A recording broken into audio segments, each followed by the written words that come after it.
नमस्कार, न्यूज़ 24 के Rajasthan digital channel पर आपका स्वागत है। मैं हूं श्रीवत्सन। राजस्थान के सोमवार की टॉप 5 खबरों के साथ ही आपको बताऊंगा कि आज एक ऐसी कौन सी बड़ी खबर रही जो कि राजनीतिक दृष्टि से सुर्खियों में है। तो शुरुआत करते हैं राजस्थान की आज की 5 बड़ी खबरों के साथ। राजस्थान की पहली खबर अशोक गहलोत से जुड़ी है, जो कि इन दिनों राजस्थान के हर जिले के दौरे पर निकले हैं और इसी के तहत आज वे उदयपुर में हैं। यहाँ पर उनकी सरकार द्वारा किसान सम्मेलन का आयोजन कराया जा रहा है और इस किसान सम्मेलन के जरिए सीएम अशोक गहलोत उनकी सरकार द्वारा किसानों के लिए बनाई गई योजनाओं के बारे में न केवल किसानों को बता रहे हैं, बल्कि उनके लिए कृषि की उन्नत तकनीकें, अत्याधुनिक उपकरणों के बारे में भी लगातार जानकारी दी जा रही है। ऐसा ही एक सम्मेलन जयपुर में भी हो चुका है करीब एक पखवाड़ा पहले, जिसमें खुद कार्यक्रम की अध्यक्षता सीएम ने की थी। उद्घाटन सत्र में और समापन सत्र में मुख्यमंत्री मौजूद थे। कृषि मंत्री और कृषि विभाग से जुड़े कई बड़े लोग मौजूद थे, जिन्होंने किसानों से जुड़ी कई समस्याओं पर चर्चा की और उन्हें बताया कि किस तरह से सरकार द्वारा दी जा रही योजनाओं का लाभ वे सही तरीके से ले सकते हैं। अशोक गहलोत की कोशिश यही है कि वह किसानों को बताए कि उनकी सरकार ने कृषि के एवज में जो कर्जे लिए थे उन्हें माफ तो कर ही दिया है, साथ ही 2000 यूनिट तक की बिजली भी उनकी सरकार द्वारा किसानों को सिंचाई कार्य के लिए निःशुल्क दी जा रही है और इसके लिए किसानों को किस तरह से इस सरकारी योजना का लाभ लेना है वह बेहतर तरीके से सीखें। तो अशोक गहलोत की यह यात्रा अपने आप में काफ़ी अहम है, क्योंकि किसानों से जुड़े मुद्दों पर केवल किसानों से जुड़े मुद्दे पर ही यह पूरा सम्मेलन यहाँ पर हो रहा है। राजस्थान की दूसरी बड़ी खबर लोगों को राहत और खुशखबरी देने वाली से जुड़ी है, क्योंकि राजस्थान में मानसून ने जोरदार एंट्री कर ली है और मानसून की इस एंट्री के चलते राजस्थान के लगभग हर जिले में झमाझम बारिश हो रही है। कई जिलों में पानी बरस रहा है। वैसे भी देखा जाए तो बिपरजॉय चक्रवाती तूफान के कारण राजस्थान के 5 जिलों में जोरदार बारिश हुई थी। अब इन जिलों में भी मानसून की बारिश होने लगी और ख़ास बात यह है, एक बार 3 दिशाओं से ये पूरी मानसून की इस बार राजस्थान में एंट्री हुई है और इस एंट्री के चलते ऐसा कहा जा रहा है कि इस बार अगले 5-6 दिनों तक काफ़ी अच्छी खासी बारिश होगी और कई जिलों में भारी बारिश की मौसम विभाग ने अलर्ट भी जारी किया हुआ है। यानी कि प्रशासन को फिर से चुस्त दुरुस्त और मुस्तैद रहना पड़ेगा जल भराव के से लोगों को निजात दिलाने के लिए। तो मानसून को लेकर लोगों के बीच में एक बड़ी राहत की खबर यही है कि तय वक्त पर इस बार राजस्थान में मानसून ने अपनी जोरदार एंट्री ले ली है। राजस्थान की तीसरी बड़ी खबर हनुमान बेनीवाल से जुड़ी है। हनुमान बेनीवाल इन दिनों राजस्थान के दौरे पर हैं, चुनावी शंखनाद कर चुके हैं वे अपनी पार्टी की ओर से। यही कारण है कि वे अलग अलग जिलों में जाकर इन दिनों जन आक्रोश रैली, हल्ला बोल रैली के नाम से कार्यक्रमों का आयोजन कर रहे हैं, जिसमें बजरी माफिया के साथ साथ किसानों, युवाओं, बेरोजगारों और टोल फ्री करने जैसे कई मुद्दे को उठा रहे हैं। इसी कड़ी में श्री गंगानगर में आज उनकी एक बड़ी रैली का आयोजन किया जा रहा है। बड़ी जनसभा यहाँ पर बुलाई गई है और हनुमान बेनीवाल की ओर से साफ कर दिया गया कि राजस्थान में इस बार उनकी पार्टी न तो कांग्रेस से गठबंधन करेगी, न ही बीजेपी के साथ जाएगी, बल्कि तीसरे मोर्चे के रूप में अपनी दमदार उपस्थिति दर्ज कराने के लिए पूरी तैयार है। और यही कारण है कि बीकानेर के बाद हनुमानगढ़ में भी उन्होंने इसी तरह का जनसभा किया था, जिसमें लोगों की खासी भीड़ भी नजर आई और अपने ही अंदाज में हनुमान बेनीवाल अपनी पार्टी से जुड़े मुद्दों को बताते हुए लोगों को अपने पक्ष में करते नजर आए। अब पंजाब से सटे एक और इलाके हनुमानगढ़ श्री गंगानगर में भी उन्होंने रैली कर दी है, क्योंकि गंगानगर भी पंजाब से सटा इलाका था जहां पर पिछले हफ्ते उनकी रैली हुई थी। अब यानी कि हनुमान बेनीवाल किसानों को लुभाने की कोशिश कर रहे हैं। उन्हें बता रहे हैं कि केंद्र की सरकार हो चाहे राजस्थान की सरकार हो, उन्होंने किसानों को जितना चाहिए था सहायता उतनी सहायता नहीं की। ऐसे में यदि उनकी पार्टी सरकार में आती है तो निश्चित तौर पर किसान वर्ग का खास तौर पर ध्यान रखेगी, क्योंकि वे खुद किसान परिवार से ही आते हैं, उनका दर्द बेहतर तरीके से समझते हैं, युवाओं की भावनाओं को बेहतर तरीके से समझते हैं। राजस्थान की चौथी बड़ी खबर आरपीएससी से जुड़ी है। आरपीएससी यानी कि राजस्थान लोक सेवा आयोग, जिसने एक बार फिर युवाओं को बड़ी खुशखबरी दी है और यह खुशखबरी 1913 पदों पर नई नियुक्तियों के साथ है। असिस्टेंट प्रोफेसर के पद पर राजस्थान की आरपीएससी अब नियुक्ति शुरू करेगी। 21 साल से लेकर 40 साल तक के जो बेरोजगार युवक युवतियां हैं वे इन परीक्षाओं में भाग ले सकते हैं और यदि उनका चयन होता है तो 60,000 रुपये तक की पहली तनख्वाह से उनके जीवन की नई सुनहरी शुरुआत हो सकती है। तो आरपीएससी ने एक बार फिर से अपनी भर्ती प्रक्रिया को पूरा शुरू कर दिया है, क्योंकि वैसे भी देखा जाए पिछले 4.5 साल में आरपीएससी ने जितनी परीक्षा करवाई थी उनमें से ज़्यादा परीक्षा या तो नकल की भेंट चढ़ गए या परीक्षा के पर्चे लीक हुए, जिसके चलते कोर्ट कचहरियों तक मामला अटका पड़ा है। राजस्थान सरकार को भी परीक्षा में हुई धांधली के चलते कई बार परीक्षाएं रद्द करानी पड़ी है। युवाओं में काफ़ी आक्रोश था और यही कारण था कि युवाओं ने जयपुर में बड़ी जनसभा का आयोजन किया और सरकार को बता दिया कि अब युवाओं के भविष्य के साथ किसी तरह का खिलवाड़ सहन नहीं किया जाएगा और सरकार अब उनकी बात को सुनना ही पड़ेगा। राजस्थान की 5वीं और आखिरी बड़ी खबर 19 जिलों के निर्माण को लेकर है। दरअसल अशोक गहलोत ने इस विधानसभा के बजट सत्र में कहा था कि राजस्थान में 19 नए जिले एक साथ बनाए जाएंगे, लेकिन अब इसे लेकर कई जगह विरोध भी शुरू हो गया। तो कई जगह नए जिले बनाने की प्रक्रिया भी अब तेजी से आगे बढ़ने लगी है। फुलेरा और सांभर जिले के जो लोग हैं, सांभर के इलाके के जो लोग हैं, उन्होंने अपने यहाँ पर नया जिला बनाने की मांग को लेकर जबरदस्त प्रदर्शन किया, हाईवे का जाम किया, गाड़ियाँ रोकी, पुलिस पर पथराव भी किया, जिसके चलते करीब 50 से भी ज़्यादा लोगों को गिरफ्तार करना पड़ा पुलिस को। ये लोग चाहते हैं कि सांभर और फुलेरा जिले को आपस में मिलाकर एक बड़ा नया जिला बनाया जाए, क्योंकि यह जयपुर से दूर भी है और आपस में कनेक्टेड भी है और ये दूदू के साथ या किसी और जगह के साथ अपना मर्ज नहीं चाहते, अपनी अलग पहचान बनाए रखना चाहते हैं। इसी तरह से कई और इलाके भी हैं जो कि नए जिले में अपने आप को नया जिला बनाने के लिए लगातार प्रदर्शन कर रहे हैं। वहीं अशोक गहलोत सरकार ने जिन 19 जिलों का निर्माण का ऐलान किया था उसमें से कहा जा रहा है कि 14 जिलों का जो सीमा निर्धारण का कार्य है वह लगभग पूरा हो चुका है। सीएम के पास रिपोर्ट भी पहुंच चुकी है और उसके आधार पर अब सीएम जल्दी ही नए जिले में कार्यक्रम या जो भी जिस तरह के फंक्शनिंग होती है उसे शुरू करने की अपनी ओर से ऐलान भी कर देंगे। इन 14 जिलों में ओएसडी की भी नियुक्ति की जाती है, विशेषाधिकारी हैं जो कि नए जिले के लिए क्या क्या ज़रूरत है, कहाँ कलेक्टर का दफ्तर होगा, कहाँ एसपी का दफ्तर होगा, किस तरह से कौन कौन से राजस्व मंडल के गांव इसमें शामिल होंगे, इस तरह की तमाम जो जानकारियां हैं वे जुटा रहे हैं और उसकी रिपोर्ट तैयार करके दे रहे हैं। यानी कि 19 में से 14 जिले राजस्थान में जल्दी ही अस्तित्व में आने की संभावना बढ़ गई है और इसे लेकर जो नए जिले बन रहे हैं वहाँ के लोग काफ़ी खुश भी हैं, क्योंकि जहाँ पर नए जिले बनाने का ऐलान किया गया है वे इस वक्त जिला मुख्यालयों से काफ़ी दूर हैं। तो ऐसे में लंबे वक्त से वहाँ पर जिले बनाने की मांग हो रही थी और इसी के तहत राजस्थान सरकार ने बजट में यह ऐलान भी किया था।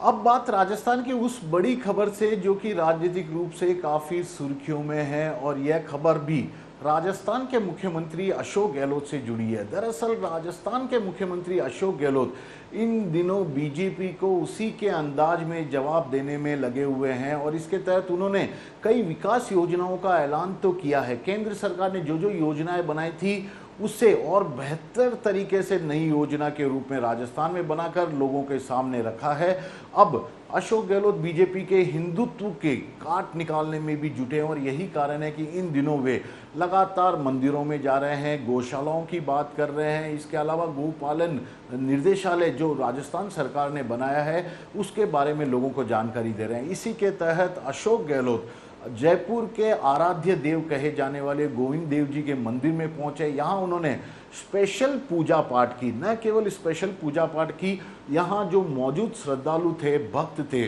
उन लोगों से बातचीत भी की, यहाँ तक कि पुजारियों से भी बातचीत करके, महंत से बातचीत करके यह जानने की कोशिश की कि राजस्थान के मंदिर के पुजारियों की क्या क्या बड़ी समस्या है, मंदिरों को और किस तरीके से विकसित किया जा सकता है, वहाँ पर किस तरह से इंफ्रास्ट्रक्चर को डेवलप किया जाता है। इस तरह की तमाम बातों की वे जानकारी लेकर सॉफ्ट हिंदुत्व की छवि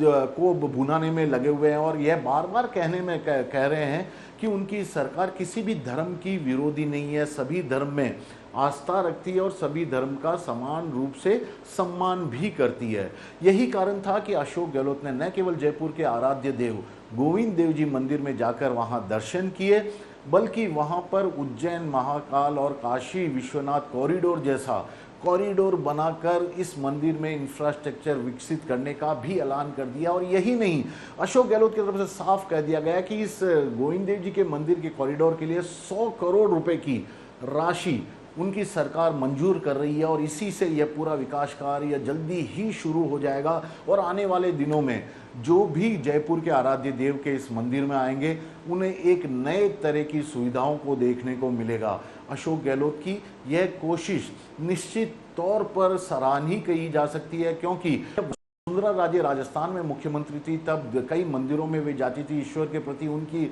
आस्था कोई छुपी हुई नहीं है, सब जानते हैं कि किस तरह आप प्रगाढ़ आस्था रखती है। उन्होंने पुष्कर सहित राजस्थान के कई धार्मिक क्षेत्रों का जबरदस्त तरीके से डेवलपमेंट करने की भी बात कही है। लेकिन पुष्कर में जितना डेवलपमेंट वसुंधरा राजे सरकार की ओर से उस वक्त किया गया था, अब उससे दुगना विकास अशोक गहलोत सरकार की ओर से वहां पर कराया जा रहा है। और यह जताने की कोशिश की जा रही है कि हिंदू धर्म के प्रति अशोक गहलोत की कहीं भी आस्था में कोई कमी नहीं है। यानी कि बीजेपी के जो हिंदुत्व का जो काड़ा बीजेपी हमेशा खेलती नजर आती है कांग्रेस पर हावी होने के लिए, उसकी काट अशोक गहलोत ने निकालने की कोशिश कर दी है। देखा जाए तो अशोक गहलोत इन दिनों लगातार जब भी उन्हें मौका मिलता है वे आरएसएस और बीजेपी पर जमकर आरोप लगाते हैं। बार बार यह कहते नजर आते हैं कि आरएसएस और बीजेपी धर्म की राजनीति करती है, हिंदुत्व की राजनीति करती है और दंगा फैलाती है। यह बात भी वे बार बार कहते नजर आते हैं और लोगों को समझाते हैं कि धर्म के नाम पर ये जिस तरह का माहौल इस वक्त बनाने की कोशिश बीजेपी और आरएसएस के लोग करते आ रहे हैं वह लोकतंत्र के लिए सही नहीं है। जहां तक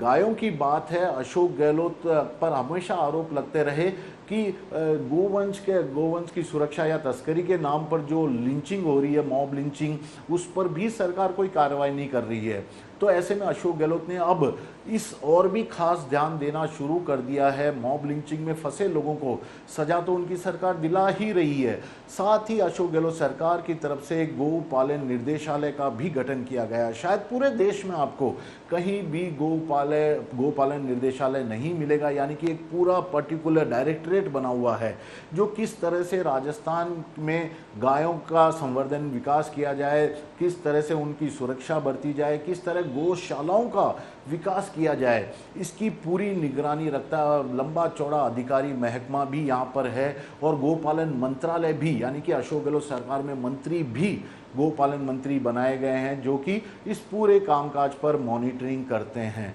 अशोक गहलोत की कोशिश भी यही है कि जहाँ पे भी वे जाते हैं बार बार ये बताते हैं कि बीजेपी की सरकार ने गौशालाओं के लिए जितनी राशि अपने शासनकाल में आवंटित की थी उससे 4 से 5 गुना से भी ज़्यादा राशि उनकी सरकार ने दे दिया। हर जिले में एक गौशाला बनाने के लिए 1-1 करोड़ रुपए उनकी सरकार दे रही है। यह अपने आप में बड़ी बात है। इसके अलावा गायों को चारा देने के लिए या अनुदान, गायों पर जो अनुदान दिया जाता है उसकी राशि भी उनकी सरकार ने काफ़ी बढ़ा दी और इतनी बढ़ा दी है जितना कि बीजेपी वाले कभी सोच भी नहीं सकते थे। सीधा सीधा इस पूरा संकेत यह देने की कोशिश है कि गाय हिंदुत्व के नाम पर बीजेपी की राजनीति अब बहुत ज़्यादा दिनों तक चलने वाली नहीं है। कांग्रेस के कार्यकर्ता लगातार इसी बात को जनता के बीच में कहते भी नजर आ रहे हैं। और जहां तक जयपुर के आराध्य देव गोविंद देव जी के दर्शन करने अशोक गहलोत के अचानक पहुंचने और उसके बाद वहां 100 करोड़ रुपए का कॉरिडोर बनाने, काशी विश्वनाथ और उज्जैन महाकाल जैसा बनाने, इसका ऐलान की बात है, तो इसके पीछे जयपुर की राजनीति को जोड़कर देखा जा रहा है। जयपुर में इस वक्त राजस्थान सरकार में 3 मंत्री हैं जो जयपुर से आते हैं, 6 विधायक हैं। हवा महल, आदर्श नगर, किशनपुर जैसा एरिया शहर के पुराने परकोटे वाले इलाके में आता है जहां गोविंद देव जी का मंदिर है और यहां पर कांग्रेस की पकड़ काफ़ी मजबूत भी मानी जाती है। और अशोक गहलोत चाहते हैं कि इस बार जो विधानसभा के चुनाव होने वाले हैं उसमें फिर से